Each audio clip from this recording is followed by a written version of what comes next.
BLM Kerala, Tamil Nadu, Pondicherry. നിയമസഭാ തെരഞ്ഞെടുപ്പിലെ വോട്ടെണ്ണൽ പൂർത്തിയായി ആഴ്ച പിന്നിട്ടിട്ടും മുഖ്യമന്ത്രി ആരാകുമെന്നതിൽ തീരുമാനം വൈകുന്നതിൽ കോൺഗ്രസിനെതിരെ രൂക്ഷമായ വിമർശനങ്ങളാണ് ഉയരുന്നത്. കേരളത്തിലെ മുഖ്യമന്ത്രി ചർച്ചയെ പരിഹസിച്ച് പ്രധാനമന്ത്രി നരേന്ദ്രമോദി വരെ രംഗത്തെത്തിയിരുന്നു. 2.5 വർഷത്തേക്ക് 2 പേരോ 5 വർഷത്തേക്ക് 5 പേരോ വരട്ടെ എന്നായിരുന്നു പരിഹാസം. കോൺഗ്രസ് സർക്കാർ എവിടെയുണ്ടോ അവിടെയെല്ലാം ഖജനാവ് കൊള്ളയടിക്കപ്പെടുകയാണെന്നും അല്ലെങ്കിൽ കൊള്ളമുതലിനെ ചൊല്ലി തർക്കം നടക്കുകയാണെന്നുമായിരുന്നു പ്രധാനമന്ത്രിയുടെ മറ്റൊരു ആരോപണം. അതുപോലെ BJP അധ്യക്ഷൻ രാജീവ് ചന്ദ്രശേഖറും എക്സിലെ കേരളത്തിലെ മുഖ്യമന്ത്രി തർക്കത്തിലെ പരിഹാസ പോസ്റ്റ് പങ്കുവച്ചിരുന്നു.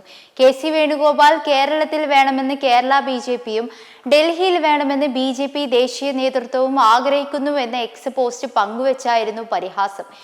ഇത് സത്യമാണെന്നും അല്ല എന്നും തൽക്കാലം സ്ഥിരീകരിക്കാൻ ഞാൻ ഉദ്ദേശിക്കുന്നില്ല എന്നായിരുന്നു രാജീവ് ചന്ദ്രശേഖർ പോസ്റ്റിന്റെ സ്ക്രീൻഷോട്ടിന് നൽകിയിരിക്കുന്ന അടിക്കുറിപ്പ്.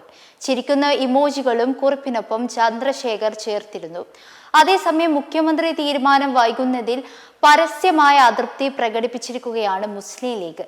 നിങ്ങൾക്ക് എന്തിനാണ് വോട്ട് ചെയ്തതെന്ന് സ്ത്രീകൾ ഉൾപ്പെടെയുള്ളവർ ചോദിക്കുന്നുണ്ടെന്നും വിജയത്തിന്റെ ശോഭ കെടുത്തുന്ന നിലയാണിതെന്നുമാണ് മുസ്ലിം ലീഗ് ജില്ലാ general secretary P. Abdul Hameed പ്രതികരിച്ചത്.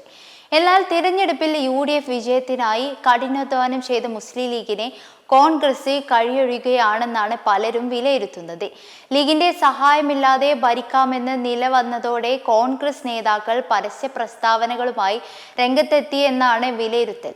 ഇതാണ് കോൺഗ്രസ് ഒറ്റയ്ക്ക് ഭരിച്ചു കാണിക്കട്ടെ എന്ന് ലീഗ് ജനറൽ സെക്രട്ടറി PMA സലാമിന്റെ വാക്കുകളിൽ പ്രകടമാകുന്നത് എന്നും മുഖ്യമന്ത്രി വിഷയത്തിൽ ലീഗ് അഭിപ്രായം പറയേണ്ട എന്ന കുഴൽനാടന്റെ പ്രസ്താവനയും ഇത് വ്യക്തമാക്കുന്നുണ്ടെന്നാണ് വാദം. കഴിഞ്ഞ ഉമ്മൻചാണ്ടി മന്ത്രിസഭയിൽ ലീഗ് വിലപേശൽ ശക്തിയായിരുന്നു പ്രവർത്തിച്ചത്. 5ാം മന്ത്രിസ്ഥാനവും അതിന്റെ ഭാഗമായിരുന്നു. എന്നാൽ ഇപ്പോൾ സ്ഥിതിഗതികൾ മാറി മറിഞ്ഞിട്ടുണ്ട്. ഉപമുഖ്യമന്ത്രി പദവി ഇത്തവണ UDF സർക്കാരിന് ഇല്ല. അതുകൊണ്ട് ലീഗിന് അത് ലഭിക്കില്ല. കൂടാതെ 5ാം മന്ത്രിസ്ഥാനം, വിദ്യാഭ്യാസ വകുപ്പ് എന്നിവയെല്ലാം ലീഗിന് ഉറപ്പും ലഭിച്ചിട്ടില്ല എന്നതും അതൃപ്തി പുകയുന്നതിന് കാരണമാണ്.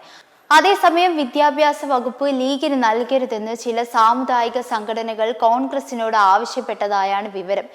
BJP നേതാവ് V. മുരളീധരൻ കഴിഞ്ഞ ദിവസം ഈ ആവശ്യം പരസ്യമായി ഉന്നയിച്ചിരുന്നതുമാണ്.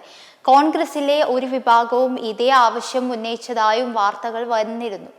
എന്നാൽ വിദ്യാഭ്യാസ വകുപ്പ് വിട്ടു നൽകരുതെന്നാണ് ലീഗിന്റെ ആവശ്യം. കേരളത്തിലെ മുഖ്യമന്ത്രി ചർച്ചകൾ നീളുന്നത് വരും ദിവസങ്ങളിൽ കൂടുതൽ പ്രതിസന്ധികൾ സൃഷ്ടിക്കുന്നതിന് കാരണമാകും എന്നതാണ് ഇത്തരം പ്രതികരണങ്ങൾ വ്യക്തമാക്കുന്നത്.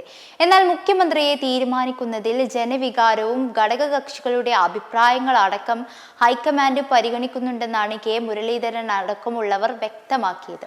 മെമ്പർമാരുടെ നിക്ഷേപങ്ങൾക്ക് ഉയർന്ന ലാഭവിഹിതം നൽകുന്ന കേന്ദ്ര സർക്കാർ സഹകരണ registered society Bharat Lajna multi state housing cooperative society limited.